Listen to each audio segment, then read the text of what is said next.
اما بعد فإن خیر الحدیث کتاب اللہ وخیر الہدی ہدی محمد صلی اللہ علیہ وسلم وشر الامور محدثاتها وکل محدثۃ بدعہ وکل بدعۃ ضلالہ وکل ضلالۃ فی النار۔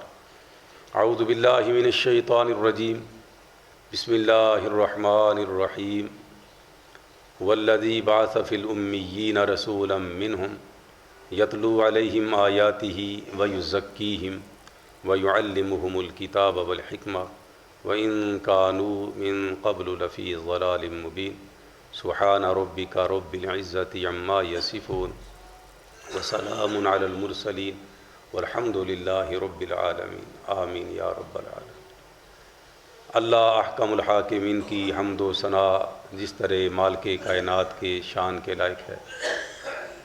درود اور سلام میرے اور آپ کے آقا نامدار سید الانام جناب محمد الرسول اللہ صلی اللہ علیہ وعلی آلہ واصحابہ واہل بیتہ وذریاتہ وازواجہ وبارک وسلم کی ذات اقدس پہ رہتی دنیا تک آنے والے تمام مومنین مومنات مسلمین مسلمات پہ اللہ احکم الحاکمین کی رحمت کی برکھا نازل ہو۔ پچھلے غالباً 2 خطبات ہو چکے ہیں۔ رسول محترم صلی اللہ علیہ وسلم کی آمد کا مقصد مختلف انداز سے اور ترتیب وار پیش کیا جا رہا ہے۔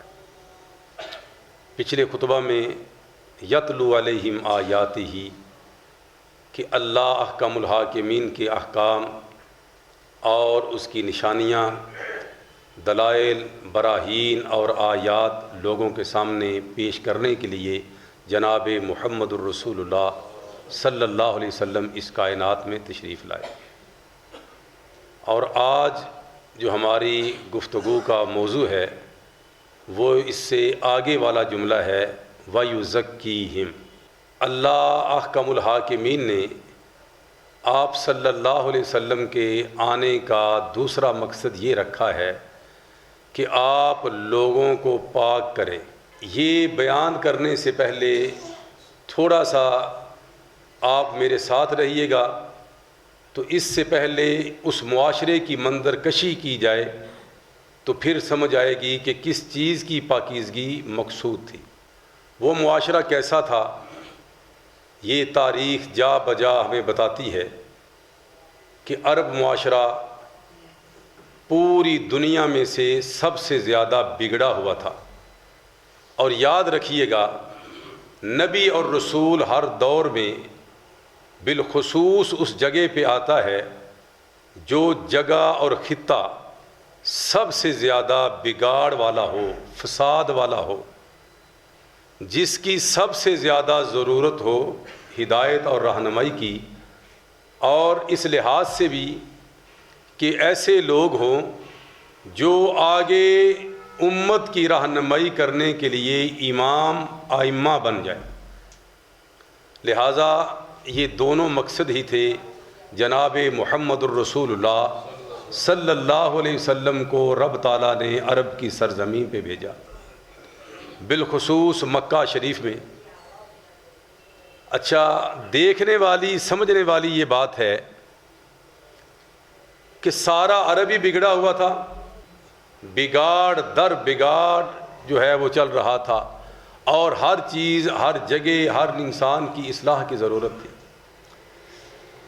لیکن مکہ شریف جو نسبتاً بہتر ہونا چاہیے تھا لیکن بہتر نہیں تھا، سب سے زیادہ بگاڑ اس کے اندر موجود تھا۔ رب کا گھر تھا، اس رب کے گھر کی وجہ سے لوگوں کے اندر کچھ نہ کچھ شعور عقیدے کے طور پہ، اخلاق کے طور پہ، معاشرتی اور معاشی طور پہ ضرور ہونا چاہیے تھا۔ لیکن مزیداری کی بات ہے عرب کے اندر سب سے زیادہ بگاڑ مکہ کے اندر ہی موجود تھا۔ عقیدے کی بات کریں تو اس علاقہ میں عرب کی سرزمین پہ کوئی ایسی چیز نہیں تھی جس میں معمولی بھی ان کو کوئی چمک دمک نظر آتی ہو تو اس کو اپنا معبود اور مشکل کشا نہ بنائیں۔ یوں سمجھ لیں مختصر کہ ہر چیز کی عبادت کی جاتی تھی سوائے اللہ کم الحاکمین کی خالص عبادت کے۔ یہ ان کی عقیدے کی حالت تھی، یہ ان کا دینی معیار تھا۔ وہ رب کا گھر جو خالص اس کی بندگی کا تقاضا کرتا تھا، خالص اس کے سامنے جھکنے کا تقاضا کرتا تھا، اور رب العالمین کے حضور گڑ گڑانے اور التجائیں کرنے کا مقتضی تھا، وہی گھر تھا جس گھر کے اندر انہوں نے 360 بت نصب کر دیے۔ اور یہ بت کوئی پکڑ دھکڑ کے نہیں کیے تھے، یاد رکھیں بنیادی چیز سمجھنے والی ہے، یہ جن لوگوں کے بت تھے ان کی پیچھے ہسٹری تھی، تاریخ تھی۔ عام طور پہ یہ تاثر دیا جاتا ہے کہ بت اور ہیں اور اللہ کے اولیاء اور بزرگ اور ہیں، یہ بات سمجھنے والی ہے۔ لیکن قرآن اور حدیث ہماری جو رہنمائی کرتی ہے، وہ جن لوگوں کے بت تھے وہ محض گھڑ کے تراش خراش کے خوبصورت ترین کر کے ان کو سجدے کے لیے نہیں رکھا گیا تھا، بلکہ ان کے پیچھے ایک تاریخ تھی۔ میرے اور آپ کے آقا جناب محمد الرسول اللہ صلی اللہ علیہ وسلم کا فرمان ہے، اذا مات فیہم الرجل الصالح بنوا علی قبرہ مسجدا وصوروا فیہ تلک الصور اولئک ھم اشرار الخلق عند اللہ۔ جب ان میں سے کوئی نیک بندہ، کوئی اللہ کا ولی فوت ہو جاتا، بنوا علی قبرہ مسجدا، تو اس کی قبر کے اوپر وہی کام شروع کر دیتے جو مسلمان مسجدوں میں کرتے ہیں،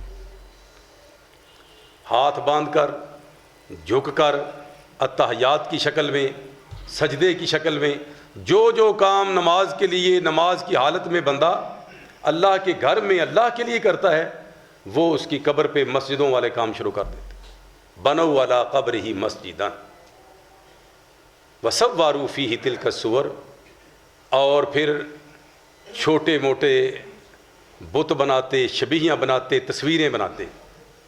صورا یصور کا تصویر کا مطلب ہی تصویر ہے، وصوروا فیہ تلک الصور، وہ تصویریں بنا کے یا شبیہ کی شکل میں تو وہ اس کے اندر رکھ دیتے تاکہ ان کو بھی ساتھ سلام ہو جائے، ان کو بھی ساتھ، اور وہ بھی ذرا اس لیول کے نہیں، اس سے چھوٹے لیول کے وہ بزرگ ہوتے، ان کی تصویریں بنا کے رکھتے۔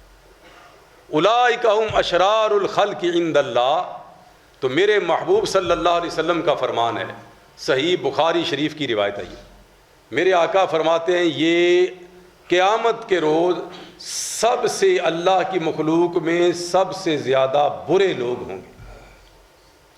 تو یہ وہ نیک لوگ تھے، اور میں کئی مرتبہ عرض کر چکا ہوں، یہ حالی رحمۃ اللہ علیہ نے جو نقشہ کھینچا ہے نا، یہاں پہ بڑے باذوق لوگ بیٹھے ہوئے ہیں، تو یہ حالی رحمۃ اللہ علیہ کی مسدس ہے، اس کا ایک شعر میں آپ کی نظر کرتا ہوں۔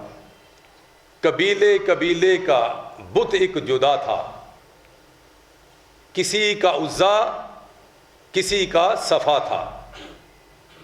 یہ لات عزا ہبل جو تھے یہ سب سے بڑے بت تھے، سب سے بڑے کرنی والے، وہاں ان کو سمجھا جاتا تھا، پھر اس سے نیچے نیچے نیچے نیچے آ جاتے تھے۔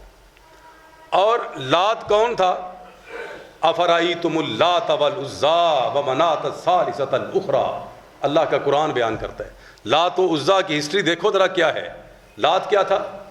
یلت السویق للحاج، یہ میں نہیں کہتا، میرے اور آپ کے آقا جناب محمد الرسول اللہ صلی اللہ علیہ وسلم کا فرمان ہے، یلت السویق للحاج، حاجی عرب سے، عجم سے، ایران سے، عراق سے، یورپ سے، اردن، جہاں سے حاجی لوگ دور دراز سے جاتے، یہ ان حاجیوں کی خدمت کرتا۔ اللہ کا بڑا نیک بندہ تھا، اپنی جیب سے، اپنے کاروبار میں سے حاجیوں کی خدمت کے لیے تیار رہتا، ان کی ڈیوٹی دیتا، ان کے اخراجات ان کے اوپر لگاتا، ان کی پریشانیاں دور کرتا، اور سخت ترین گرمی کے اندر جو لوگ جاتے یولت السوی کا للحاج، تو ستو گھول گھول کے اپنے ہاتھ سے ان کو پلاتا۔ یہ وہ اللہ کا نیک بندہ تھا، اللہ کا ولی تھا۔ اس سے بڑی اور ولایت کی کیا بھائی نشانی ہے؟ جو اللہ کے گھر میں اس کے حاجیوں کی، اس کے مہمانوں کی خدمت کا پہ مامور تھا۔ لیکن جب یہ جناب لات فوت ہو گئے تو ان لوگوں نے، ظالموں نے، اس وقت کے جاہلیت نے کیا کیا؟ ان کی شبیہ پتھر کی مورتی بنا کے بیت اللہ میں ٹکا دی کہ ہماری سنتا نہیں، اس کی ٹھکراتا نہیں، ہماری اس کی آگے، اس کی اللہ کے آگے۔ ما نعبدہم الا لیقربونا الی اللہ زلفیٰ، جو پچھلے خطبہ میں عرض کر رہا تھا، وسیلہ کے طور پہ، کیونکہ ان کو پتا تھا کہ اللہ احکم الحاکمین رب ہے، مالک ہے، خالق ہے، یہ وہ جانتے تھے، لیکن وسیلوں کے قائل تھے۔ یاد رکھیں، عام طور پہ شاید یہ تاثر دیا جاتا ہے کہ وہ رب کو مانتے نہیں تھے، یہ غلط ہے۔ بھئی رب کے گھر میں اس کے گھر کا طواف کرتے تھے آ کے، اور اپنے بچوں کے نام بھی اللہ کے نام پہ رکھتے تھے۔ اس کی بہترین مثال یہ ہے، میرے اور آپ کے آقا جناب محمد الرسول اللہ صلی اللہ علیہ وسلم کے والد گرامی کا نام کیا ہے؟ عبداللہ۔ تو حضرت عبداللہ کا نام جاہلیت میں رکھا گیا یا اسلام میں؟ جاہلیت میں رکھا گیا۔ نبی صلی اللہ علیہ وسلم تو ابھی تشریف بھی نہیں لائے تھے۔ اس کا مطلب ہے وہ اللہ کو مانتے تھے، اللہ کے گھر کا طواف بھی کرتے تھے، لیکن خالص اللہ کی عبادت نہیں کرتے تھے۔ وسیلے کے ساتھ، ذریعے کے ساتھ، شرک ان کی گھٹی گھٹی میں، نس نس میں جو ہے وہ سرایت کر گیا تھا، یہاں تک کہ اللہ کے گھر کے اندر بھی انہوں نے 360 شبیہیاں اور مورتیاں لا کے گھڑ کے رکھ دی۔ اسی طرح حبل تھا جو زمزم کے بالکل پاس تھا، اور جب بھی قربانی کرنے کے لیے کوئی بندہ آتا تو پہلے حبل کے نام کی قربانی دیتا، حبل کے چرنوں میں آ کے وہ قربانی کرتا تو سمجھتا میری قربانی قبول ہوئی ہے۔ اس کی وجہ آپ سمجھتے ہیں، حبل حضرت حبیل علیہ السلام کی وہ مورتی گھڑی ہوئی تھی۔ اب حبیل علیہ السلام کی ولی اللہ ہونے میں کوئی شک ہے؟ جناب آدم علیہ السلام کی پہلی اولاد، جس کو ظالم بھائی نے قتل کر دیا، شہید کر دیا قابیل نے، تو وہ حبیل علیہ السلام کی مورتی گھڑ کے رکھ دی ان ظالموں نے۔ عقیدہ کیا رکھا کہ جس کی اب قربانی، جو قربانی اللہ کے نام کی کرے گا، چونکہ یہ اللہ کا پیارا ہے، اس کی قربانی قبول ہوئی تھی، اب اس کے وسیلے سے قربانی کریں گے تو قربانی قبول ہوگی، نعوذ باللہ من ذالک۔ یہ وسیلہ لے کے تباہ کر گیا تھا ان لوگوں کو۔ یہ میں عرب معاشرے کی بات کر رہا ہوں، آج سے 1500 سال پہلے کی بات، 1600 سال پہلے کی بات، 1700 سال پہلے کی بات، اور اس سے اوپر۔ ہم خود دیکھیں گے کہ جہاں جہاں ہمارے اندر کمی کوتاہی ہے، ہم الحمدللہ دور کریں گے۔ تو وہ لوگ جو ایسے نیک لوگوں کی شبیہیاں اور مورتیاں گھڑ کے بیت اللہ میں ٹکائے ہوئے تھے، یہاں تک کہ چھوٹے بڑے مشکل کشا اور چھوٹے بڑے انہوں نے بنا کتنے رکھے تھے؟ 360۔ اب جو خالص اللہ کا گھر تھا اس میں بھی عبادت نہیں تھی اللہ کی ہو رہی خالص، تو دوسرے معاشرے میں کیا حال ہوگا؟ قبیلے قبیلے کا بت ایک جدا تھا۔ اسی طرح ہر خاندان نے، قبیلے نے دیکھا دیکھی اپنا ایک مشکل کشا جو ہے وہ گھڑ لیا تھا، بنا لیا تھا کہ ہم اس کے ذریعے جائیں گے، دوسرا قبیلہ کہتا تھا ہم اس کے وسیلے سے جائیں گے، تیسرا قبیلہ کہتا تھا ہم اس کے وسیلے سے جائیں گے۔ تو آستانے ہی آستانے مکے کے اندر بنے ہوئے تھے۔ اور پھر یہ ہے ان کا عقیدہ، اور اس سے بھی گئے گزرے قرآن کریم جو نقشہ کھینچتا ہے، یہ نہیں کہ ان کے کان نہیں تھے، ان کی آنکھیں نہیں تھیں، ان کے دل سمجھ سب کچھ تھا، لیکن کیا تھا؟ لہم قلوب لا یفقہون بہا، دل تھے لیکن دل کی آنکھیں بند تھیں، حقیقت سے ناآشنا تھے۔ وَلَهُمْ اعین لا یبصرون بہا، اور ان کی آنکھیں تو تھیں لیکن بصیرت سے آری تھیں. ایک ہے بصارت، ایک ہے بصیرت. پچھلے خطبہ میں عرض کر چکا ہوں. بصارت کیا ہے؟ جیسے انسان دیکھتا ہے ایسے حیوان دیکھتا ہے. جیسے انسان کی نگاہ کام کرتی ہے تو اسی طرح حیوان کی نگاہ بھی کام کرتی ہے. یہ بصارت ہے. اور بصیرت کیا ہے؟ اللہ نے ایک دانشور اور سمجھدار کو اپنی معرفت بخشی ہوئی ہے، وہ ہے بصیرت. اخلاقیات دیے ہوئے ہیں، کسی کام کے انجام کا پتہ ہے اچھا ہے کہ برا ہے، یہ ہے بصیرت. اور یہ انسانوں کے اندر بھی خال خال نظر آ رہی ہے. بصارت ہر ایک کے پاس ہے، بصیرت کسی کسی کے پاس ہے. تو اسی طرح یہ بصیرت سے آری لوگ تھے. ان کی آنکھیں تو تھیں لیکن حقیقت دیکھنے کے قابل نہیں تھی. یہ دیکھتے تھے ظاہری طور پہ آگے گڑھا ہے، آگے کانٹے ہیں. کھانے کو دیکھتے تھے، پینے کو دیکھتے تھے، چلنے پھرنے کے لیے اپنی سیفٹی کو دیکھتے تھے. بالکل ان کی آنکھوں پہ پردہ پڑا ہوا تھا کہ انجام کیا ہوگا جس عقیدے پہ ہم جا رہے ہیں. وَلَهُمْ آذَانٌ لَا يَسْمَعُونَ بِهَا، اور ان کے کان بھی ہیں لیکن وہ کان اپنی دنیاوی چیزیں، اپنے دنیاوی مفادات سننے کے لیے ہیں. ہدایت اور رہنمائی لینے کے لیے وہ کان بند کر دیتے تھے. کسی کو سچی رہنمائی اور حقیقت بتاتے تو وہ گلے پہ آ جاتے تھے، مرنے مارنے پہ تل جاتے تھے. تم ہوتے کون ہو میں حق سنانے والے؟ اللہ تعالیٰ فرماتے ہیں کیوں تھے؟ اولئک کالانعام بل ہم اضل اولئک هم الغافلون. وجہ یہ تھی کہ وہ جانوروں کی طرح زندگی بسر کر رہے تھے، جو میں ابھی بیان کر رہا تھا. آنکھیں آپ کی بھی ہیں، میری بھی ہیں، اور جانوروں کی بھی ہیں. تو وہ نہ دل سے جو کام لینا چاہیے تھا وہ نہیں لیتے تھے، آنکھ سے جو کام لینا چاہیے تھا وہ نہیں لیتے تھے، کان سے وہ کام لینا چاہیے تھا وہ نہیں لیتے تھے. جانوروں کی طرح بس ظاہری چیزوں کو دیکھا اور دن کو آنکھ کھلی، کھایا پیا اور رات کو سو گیا. بس قضائے حاجت کر لی، کھا لیا پی لیا اور لوگوں کے ساتھ دنگا فساد کر لیا. یہ ان کا ذہن تھا. اولئک کالانعام، وہ تو جانوروں کی مانند تھے. بل ہم اضل، بلکہ جانوروں سے بھی گئے گزرے اور بدتر ہو چکے تھے. جانوروں کے اندر بھی کئی جانور سلجھے ہوتے ہیں، ان کے اندر کچھ سلیقہ ہوتا ہے. کئی ایسے جانور ہیں جن کو صدایا جا سکتا ہے، سمجھایا جا سکتا ہے، ان کو سکھلایا جا سکتا ہے، لیکن وہ اس سے بھی گئے گزرے تھے. وہ درندے اور گندے جانور جن کی مثال اللہ دے رہا ہے. بل ہم اضل اولئک هم الغافلون. یہ وہ لوگ تھے جو اپنے انجام سے غافل تھے. اور قرآن کریم کی جو میں نے شروع میں آیت پڑھی ہے اس کے آخر میں کیا آتا ہے؟ وَإِن كَانُوا مِن قَبْلُ لَفِي ضَلَالٍ مُبِينٍ. معنی دونوں کا ایک ہے.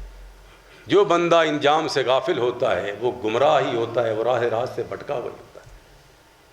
تو یہ ان کے حالات تھے. اب عقیدے کے طور پہ میں نے تھوڑی سی جھلکی آپ کو دی ہے. مزید سمجھنے کے لیے ایک صحابی رسول کا واقعہ ہم ذہن میں رکھیں جو سفر پہ جا رہے تھے. اور وہ جب سفر پہ لوگ جاتے تھے تو عبادت کو نہیں بولتے تھے.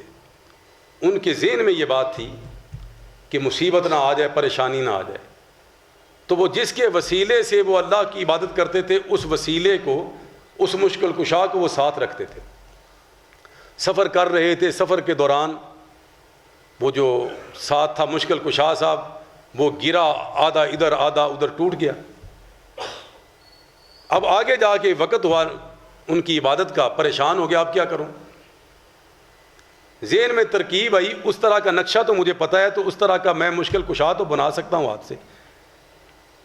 اب مٹی کے ساتھ وہ بنانے کے لیے پانی چاہیے اور پانی جتنا ہے وہ میرے پینے کے لیے. اب کروں گا کیا؟ تو یہ سوچ رہے تھے تو کہتے ہیں میری اونٹنی نے پیشاب کرنا شروع کر دیا. یہ تھا عقیدہ. اب اندازہ فرمائیں، سواری نے پیشاب کرنا شروع کر دیا، مٹی گیلی ہو گئی، شیطان نے ذہن میں ڈالی اس کا ہی مشکل کشا بنا لو اونٹنی کے پیشاب کا. اولئک کالانعام بل ہم اضل. کیا حالات تھے، کس چیز سے میرے رسول نے ان کو پاک کیا؟ وَيُزَكِّيهِمْ، پھر کہتے ہیں جب وہ مٹی گیلی ہوگی میں نے فوراً اس سے ملتا جلتا مشکل کشا بنایا، اس کے سامنے ماتھا ٹیک کہ میری تیرے آگے تیری اللہ کے آگے۔ یہ حالات تھے تو کہتے ہیں اللہ کے رسول صلی اللہ علیہ وسلم کتنا بڑا میں جرم کرتا رہا، اور ہم لوگ کس قدر بھٹکے ہوئے تھے۔ آپ آئے ہیں تو ہمیں پتہ چلا کہ یہ شرک ہے، گناہ ہے، جرم ہے، اور اس سے توبہ کیے بغیر نجات ناممکن ہے۔ یہ تھی عقیدے کی دینی حالت، اور اللہ تعالی ہم سب پہ رحم فرمائے۔ اخلاقی حالت کیا تھی؟ اپنے بچوں کے ساتھ جو سلوک ہوتا تھا، بالخصوص بچیوں کے ساتھ، وہ ہم سب سمجھتے ہیں۔ وَإِذَا بُشِّرَ أَحَدُهُم بِالْأُنثَىٰ ظَلَّ وَجْهُهُ مُسْوَدًّا وَهُوَ كَظِيمٌ، پتہ چلتا بیٹی پیدا ہو گئی ہے تو چہرہ سیاہ ہو جاتا، 12 بج جاتے، اور دل کے اندر غصہ چڑھ جاتا اللہ کی تقسیم پہ۔ اور پھر یہیں پہ بس نہیں ہے، وہاں وہ معاشرہ بھی تھا جو اپنی بچیوں کو زندہ گڑھوں میں پھینک کے مٹی ڈال دیتے۔ ایک صحابی رسول آتے ہیں اور رو رو کے نبی مکرم صلی اللہ علیہ وسلم کو یہ واقعہ سناتے ہیں۔ وَإِذَا الْمَوْءُودَةُ سُئِلَتْ، جب آیت اتری ہل گئے، ڈر گئے، اور رو رہے ہیں آقا میں نے تو اپنے ہاتھ سے اپنی پیاری سی بچی کو گڑھے کے اندر پھینکا ہے۔ یہاں میں گزارش کروں گا کہ ایسے لوگ بھی ہیں، الٹرا ساؤنڈ میں جب سمجھتے ہیں ڈاکٹر بتاتا ہے کہ یہ بیٹی ہے تو پھر ابارشن کروانے پہ تل جاتے ہیں۔ یہ آپ خود سوچ لیں کہ یہ کیا تھا۔ بہرحال میں تو ان لوگوں کی بات کر رہا ہوں، پرانے لوگوں کی۔ وَيُزَكِّيهِمْ، تو نبی مکرم صلی اللہ علیہ وسلم کے سامنے آ کے کہتے ہیں اللہ کے رسول صلی اللہ علیہ وسلم کتنا بڑا ظلم جو مجھ سے ہوا ہے، اب میرا کیا جو ہے وہ بنے گا۔ صحابی کہتے ہیں ہمارے آقا و مرشد صلی اللہ علیہ وسلم کی عینین مبارکین بھی برسنا شروع ہو گئی۔ تو میرے آقا فرماتے ہیں اے میرے ساتھی، ان الاسلام یہدم ما کان قبلہ، تم اسلام لے آئے ہو سچے دل سے، اللہ اور اس کے رسول کی بات مان لی ہے، تو یہ پہلے گناہوں کو اللہ تعالیٰ معاف فرما دے گا اس کی برکت سے۔ ان التوبۃ تہدم ما کان قبلہ، سچے دل سے توبہ کی ہے تو پہلے گناہوں کو اللہ تعالیٰ معاف فرما دے گا۔ اللہ ہمیں بھی توبہ کرنے کی توفیق عطا فرمائے۔ تو یہ وہ معاشرہ تھا، اتنا گیا گزرا اور گندا۔ اور اس سے بھی تھوڑا سا آگے آ جائیں، معاشی حالت کیا تھی؟ سوری، اس وقت کی معاشی حالت، اب کی نہیں میں کہتا، اس وقت کی معاشی حالت کیا تھی؟ لوگوں نے مختلف اڈے برائی کے قائم کر رکھے تھے، شراب کا کاروبار کرنے والے، اور پھر جس کی لاٹھی اسی کی بھینس ہو جاتی تھی۔ مکہ میں کوئی بندہ مال تجارت لے کے آتا تو یہ ظالم اس بندے سے، اس تاجر سے سارا مال جو ہے وہ چھین لیتے بزور بازو۔ یہ جسے حلف الفضول کہتے ہیں، حالانکہ حلف الفضول ہے۔ تو یہ معاہدہ نبی مکرم صلی اللہ علیہ وسلم نے نبوت سے پہلے کیوں کیا تھا؟ ایک زبیدی آیا تھا اپنا تجارتی سامان لے کر، بہت سارا مال و متاع تھا اس کے پاس، مکہ والوں نے چھین لیا۔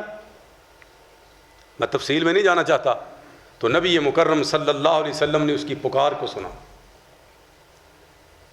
اس نے بآواز بلند کہا ہے کوئی میری مدد کرنے والا؟ اللہ کے گھر میں لٹ گیا۔ تو نبی مکرم صلی اللہ علیہ وسلم نے اپنے ساتھ کچھ اچھے ذہن والے لوگوں کو ملا کے ایک معاہدہ کیا تھا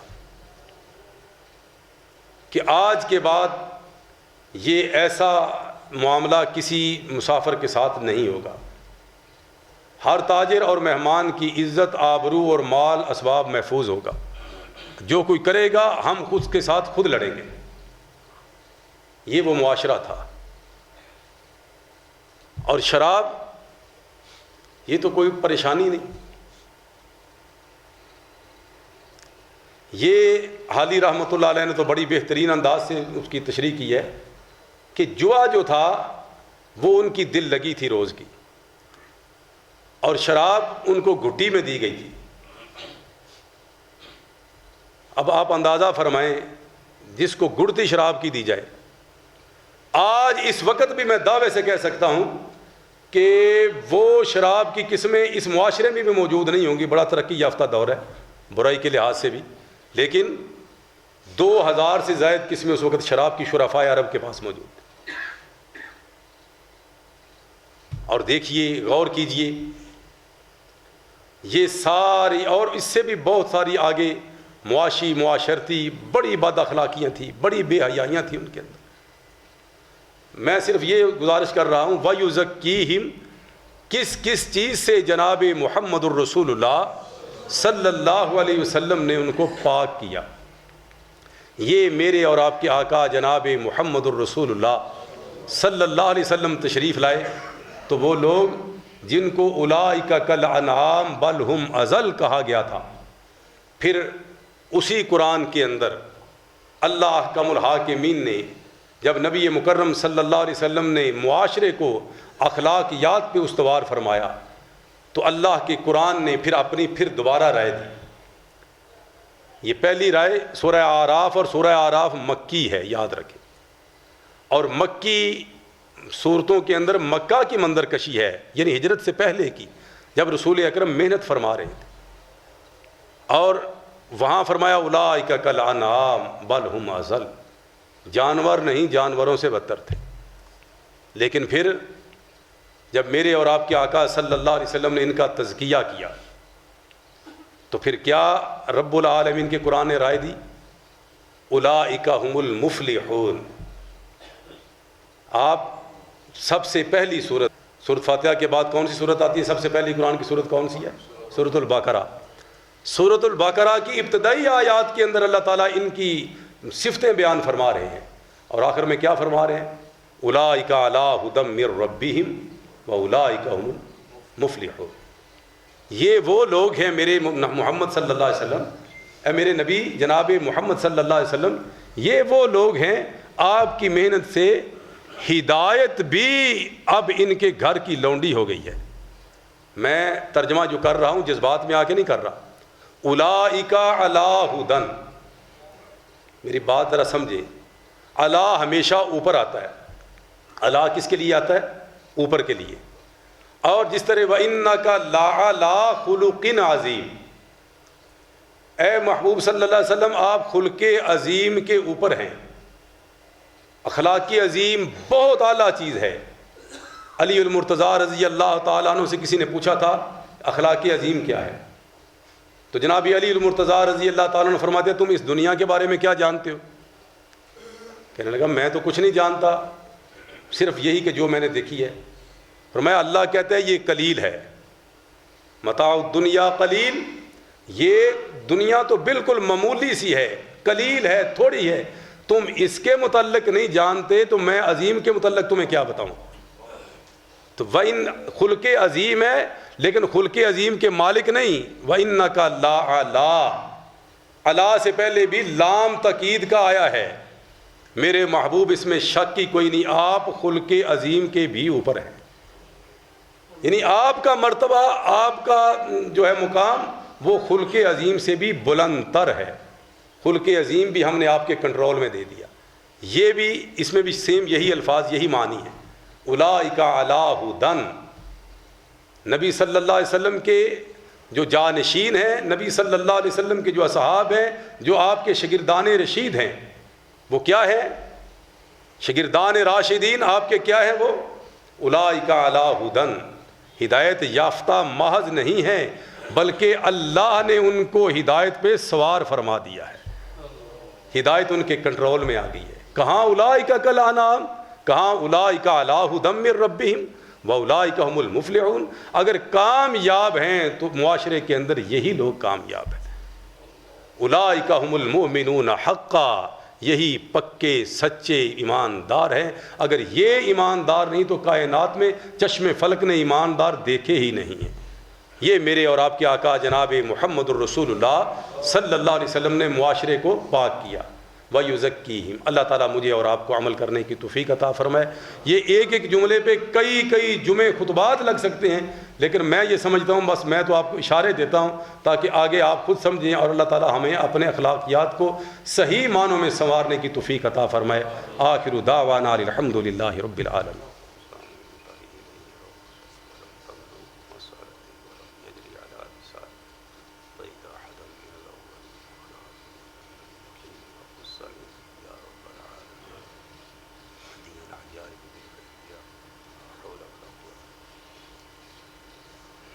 کہ جمعے کے پہلے خطبے کے بعد دوسرے خطبے کے اندر چند وہ چیزیں ذکر کی جائیں جن کا عام طور پہ ہمیں علم نہیں ہوتا، اور کیوں نہیں ہوتا کہ ہم شرم محسوس کرتے ہیں۔ حالانکہ یہ محاورہ مشہور ہے، شرع میں کوئی شرم نہیں۔ نعوذ باللہ اس کا یہ مطلب نہیں ہوتا کہ شرع بے شرم ہے، مطلب یہ ہوتا ہے کہ شرعی مسئلہ پوچھنے میں کوئی شرم محسوس نہیں کرنی چاہیے۔ اگر اسی طرح رہے تو ساری عمر کہیں نعوذ باللہ ہم اندھیرے میں نہ رہ جائیں۔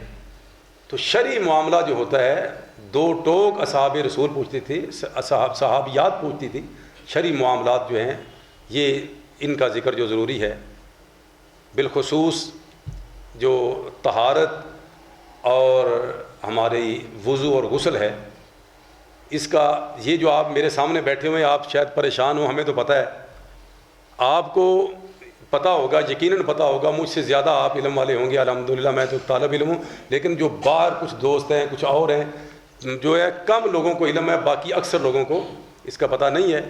تو اللہ تعالی ہم سب کو سمجھنے کی توفیق عطا فرمائے۔ وضو جو ہے بالخصوص میں کئی دفعہ عرض کر چکا ہوں، جو وضو ہم کرتے ہیں تو وہ مسنون ہونا چاہیے، اور مسنون وضو یعنی سنت کے مطابق ہونا چاہیے۔ میرے اور آپ کے آقا صلی اللہ علیہ وسلم کا جو سنت کا طریقہ ہے وہ کیا ہے؟ سب سے پہلے بسم اللہ الرحمن الرحیم، پہلے طہارت کریں، اپنی آپ صفائی کریں ہاتھوں کی، اور پھر اس کے بعد کیا کریں؟ بسم اللہ الرحمن الرحیم پڑھ کے آپ نے دونوں ہاتھ دھوئے۔ دونوں ہاتھ دھونے کے بعد دائیں ہاتھ سے، ہاں اگر کسی کے کوئی ہاتھ میں پرابلم ہے دائیں میں تو وہ بائیں ہاتھ سے بھی کر سکتا ہے، لیکن سنت کیا ہے؟ دائیں ہاتھ سے ہی کلی کی جائے، اور منہ کو اچھے طریقے سے صاف کیا جائے، اور اس کے بعد یہ پہلے مسواک یا برش وغیرہ جو ہے وہ کرنا چاہیے، یہ بھی سنت ہے، آپ کو پتہ ہے۔ تو میں صرف وضو کا طریقہ بتا رہا ہوں۔ تو بسم اللہ الرحمن الرحیم ہر وضو سے پہلے پڑھنا ضروری ہے، نبی مکرم صلی اللہ علیہ وسلم کا یہ طریقہ ہے۔ تو اس لیے فوراً آ کے کئی دوست وضو کرنے لگ جاتے ہیں لیکن بسم اللہ نہیں پڑھتے۔ بسم اللہ الرحمن الرحیم پڑھنا انتہائی ضروری ہے، اور اس کے بعد دونوں ہاتھ دھوئے اور دائیں ہاتھ سے کلی کی، منہ کو صاف کیا، انگلی مار کے بھی صاف کر سکتے ہیں۔ 3 کلی کرنے کے بعد آپ نے پھر 3 مرتبہ ہی ناک میں پانی چڑھایا، اور اپنی اس انگلی چھوٹی والی انگلی سے آپ اپنے ناک کے دونوں حصوں کو صاف بھی کر سکتے ہیں۔ اسی طرح 3 دفعہ پانی چڑھایا اور 3 دفعہ نیچے پھینک دیا، اور اس کے بعد آپ صلی اللہ علیہ وسلم کا طریقہ کیا ہے کہ چہرے کو دھونا 3 بار دھونے کے ساتھ داڑھی کا خلال۔ اب جن کی داڑھی ہے ان کو ہی میں بتا سکتا ہوں۔ اچھا کئی دوست ہیں، ضمناً بات آ گئی ہے، ننگے سر نماز ہو جاتی ہے، اکثر دوست مجھ سے سوال کرتے ہیں، تو میں ان سے یہ گزارش کرتا ہوں، صحیح بخاری شریف کے اندر آپ صلی اللہ علیہ وسلم نے ننگے سر نماز پڑھی ہی نہیں بلکہ پڑھائی ہے۔ صحیح بخاری شریف کے اندر کئی ایک مقامات، ایک نہیں کئی نمازیں آپ صلی اللہ علیہ وسلم نے ننگے سر پڑھائی ہیں، امامت شریف کرائی ہے۔ لیکن یہاں ذرا دل تھام کے بیٹھیے گا، نبی صلی اللہ علیہ وسلم نے داڑھی منڈا کے نعوذ باللہ ایک نماز نہ پڑھی ہے نہ پڑھائی ہے۔ تو یہاں ہم کبھی فتویٰ لگائیں نا، یہاں کیا فتویٰ ہوگا؟ سر سے ٹوپی بڑی اچھی بات ہے، تقویٰ ہے، کرنی چاہیے، لیکن کبھی نہ بھی ہو تو نماز میں کوئی خلل نہیں آتا، کیونکہ آپ صلی اللہ علیہ وسلم نے، کیونکہ ہم تو لقد کان لکم فی رسول اللہ اسوۃ حسنہ، رسول اکرم صلی اللہ علیہ وسلم کے اسوہ مبارک پہ جائیں گے، لیکن آپ نے داڑھی کے بغیر آج تک کوئی نماز نہ پڑھی ہے نہ پڑھائی ہے۔ تو یہ دیکھ لیں، یہ ہم ایک تھانے کے اندر بیٹھے ہوئے تھے پولیس اسٹیشن پہ، تو وہاں کے آفیسر نے مجھ سے سوال کیا تھا، یہی جواب میں نے دیا تھا، وہ کلین شیف تھے تو کہتے تھے کہ اکثر میں نے دیکھا ہے کہ وہ سر کے اوپر پگڑی یا ٹوپی نہیں ہوتی، لوگ نماز پڑھتے ہیں. تو میں نے ان کو یہ جواب دیا کہ آپ اپنا ذرا جائزہ لے لیں، یہ تو حدیث میں ثابت ہے اور یہ تو ثابت نہیں جو آپ کر رہے ہیں. کہتے ہیں یہ میری غلطی ہے. بہرحال یہ آپ سوچیں دیکھیں. تو بہرحال داڑھی کا خلال آپ صلی اللہ علیہ وسلم کرتے تھے، پانی لے کر اپنی انگلیوں کو جڑوں تک جو ہے وہ اس طرح خلال کر کے تاکہ سارے بالوں کو جو ہے وہ پانی لگ جائے.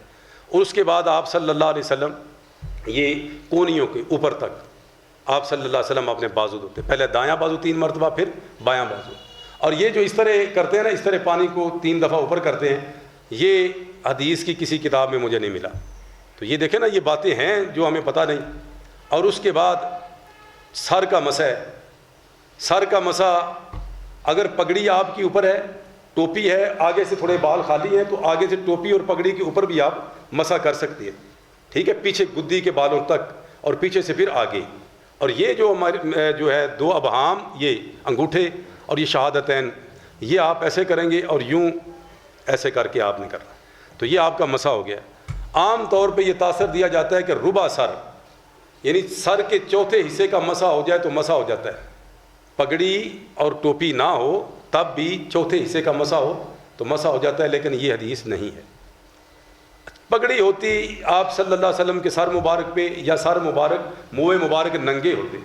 دونوں صورتوں میں آپ صلی اللہ علیہ وسلم یہاں سے شروع کرتے، یعنی سر کے اگلے حصے سے، اور پیچھے الا کفاہ، پیچھے گدی تک لے جاتے، اور پیچھے سے پھر آگے یہاں تک لے آتے. یہ آپ صلی اللہ علیہ وسلم کا طریقہ کار ہے. اور اسی طرح کانوں کا جو بھی میں نے بتایا. اور اس کے بعد پاؤں پہلے دایاں پاؤں پھر بایاں پاؤں 3 مرتبہ. یہ ہے بہترین وضو. اچھا، دوسرا یہ گردن کا مسح یاد آ گیا. یہ اکثر دوست ایسے کر کے بعد میں مسح کرنے کے بعد یوں کرتے، تو یہ کسی بھی صحیح صریح مرفوع حدیث سے ثابت نہیں ہے. تو میں وہی عرض کر رہا ہوں، ہم نے وضو کرنا ہے سنت کے مطابق. تو سنت یہی ہے کہ گردن کا مسح کہیں سے بھی ثابت نہیں ہے. میں یہ سمجھتا ہوں کچھ چیزیں سینہ بسینہ نکل آتی ہیں. کسی بزرگ نے ویسے پانی لگا ہوگا تو یوں کیا ہوگا، تو وہ کسی شاگرد نے دیکھا، آگے شاگرد نے دیکھا تو وہ عادت پڑ گئی. تو یہ اللہ تعالیٰ مجھے اور آپ کو صحیح مسنون وضو کرنے کی توفیق عطا فرمائے. انشاءاللہ آگے مسنون غسل کا اگلے جمعے کو انشاءاللہ بیان ہوگا. اللہ جی وضو جو ہے نا، وضو کرنے کے بعد آپ نے جو ہے یہ شہادت کی انگلی آسمان کی طرف اٹھا کے، جو اوپر سے دیکھتے ہیں، کیا دیکھتے ہیں؟ نہیں، آسمان دیکھتے ہیں، اوپر چھت ہو تو باہر جا کے، یہ کوئی بات نہیں ہے. صرف آپ نے پڑھنا کیا ہے، اشہد ان لا الہ الا اللہ وحدہ لا شریک لہ واشہد ان محمدا عبدہ ورسولہ. یہ ہے میرے اور آپ کے آقا صلی اللہ علیہ وسلم کی سنت. جو یہ وضو کے بعد پڑھ لے گا، میرے آقا فرماتے ہیں اس کے لیے اللہ جنت کے 8 در کھول دے گا. جس مرضی سے وہ داخل ہو جائے، اللہ تعالیٰ اس کو توبہ کی یعنی توفیق بھی دے دے گا. تو یہ کتنی بڑی سعادت ہے، صرف اشہد ان لا الہ الا اللہ وحدہ لا شریک لہ واشہد ان محمدا عبدہ ورسولہ پڑھنے کے اوپر. اور جو شہادت کی انگلی آسمان کی طرف منہ کر کے یا کر کے، یہ کسی بھی صریح اور مرفوع حدیث سے ثابت نہیں ہے. یا کچھ دوست اس سے آگے پڑھتے ہیں، اشہد ان لا الہ الا اللہ وحدہ لا شریک لہ واشہد ان محمدا عبدہ ورسولہ، آگے اللہم اجعلنی من التوابین واجعلنی من المتطہرین. یہ بھی کسی بھی صحیح صریح مرفوع حدیث سے ثابت نہیں ہے. اللہ مجھے اور آپ کو عمل کرنے کی توفیق عطا فرمائے.